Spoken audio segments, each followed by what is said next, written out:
Oke, bismillahirrahmanirrahim. Assalamualaikum warahmatullahi wabarakatuh. Perkenalkan, nama saya Aldina Daengmarwa dari kelompok 1 mata kuliah dasar sistem pengaturan. Di sini saya akan membawakan materi tentang orde pertama. Nah, pengertian orde pertama yaitu suatu sistem dikatakan berorde pertama jika fungsi alihnya mempunyai variabel S dengan pangkat tertinggi 1. Bisa kita lihat di sini diagram bloknya RS sama dengan K per fungsi waktu plus 1. Itu sama dengan CS. CLTF, fungsi alih loop tertutup. Nah, bisa kita lihat di sini turunan rumusnya CS per RS sama dengan K per fungsi waktu plus 1. Nah, di sini keterangannya K itu gain overall dan T ini konstanta waktu. Berikut karakter respon transien. Karakteristik respon transien ini ada 3. Yang pertama, waktu tune up atau settling time. Yang kedua, waktu naik atau rise time. Yang ketiga, waktu tunda atau delay time. Berikut karakteristik masing-masing dari respon transiennya.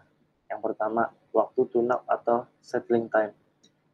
Ini bisa kita lihat ukuran waktu yang menyatakan bahwa respon sistem telah masuk pada daerah stabil. Jadi pada gambar ini, dia mulai dari 0 sampai ke kurva stabilnya. Kita bisa lihat di sini, dari sini ke K ini. Dia posisi stabil, tidak berosilasi lagi.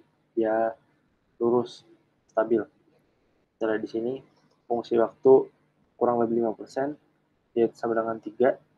Fungsi waktu di kurang lebih 2%, itu di 4. Dan fungsi waktu di kurang lebih 0,5% itu di 5. Next. Yang kedua adalah waktu naik atau rise time.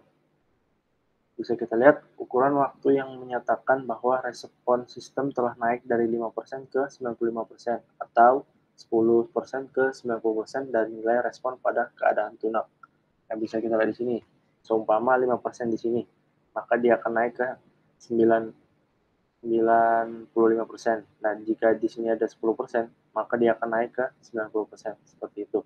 Jadi waktu rise time ini adalah waktu dia naik, waktu dia mulai naik. Bisa kita lihat di sini 10% ke 90%. Fungsi waktu LAN 9, 5% ke 95%. Fungsi waktu LAN 19. Kita bisa lihat di sini K-nya 0,1 dan yang K awalnya 0,1 dan K akhirnya yang posisi puncaknya itu di K 0,9. Lanjut. Yang ketiga adalah waktu tunda atau delay time. Bisa dibilang delay ini terlambat ya. Jadi ketika dia naik, dia naiknya telat gitu. Waktu yang dibutuhkan respon mulai T0 sampai respon mencapai 5% dari respon steady state. Dan misalnya faktor keterlambatan respon akibat proses sampling. Nah, seperti yang saya katakan tadi, bahwa di sini terjadi adalah keterlambatan. Keterlambatan dari kurva tersebut naik dari posisi steady, dari posisi diam ke 50%, mencapai 50%-nya. Jadi posisi ini dinamakan waktu delay time, waktu tunda. Kesimpulannya adalah karakteristik respon transien sistem orde pertama untuk spesifikasi teoritis adalah konstanta waktu T dan waktu spesifikasi praktis terdiri dari waktu tune up, UTS, waktu naik atau TR, dan waktu tunda atau TD. Yang kedua, karakteristik respon steady state sistem orde pertama diukur berdasarkan error relatif pada keadaan steady state. Mungkin itu saja yang bisa saya sampaikan. Kurang lebihnya mohon maaf. Assalamualaikum warahmatullahi wabarakatuh.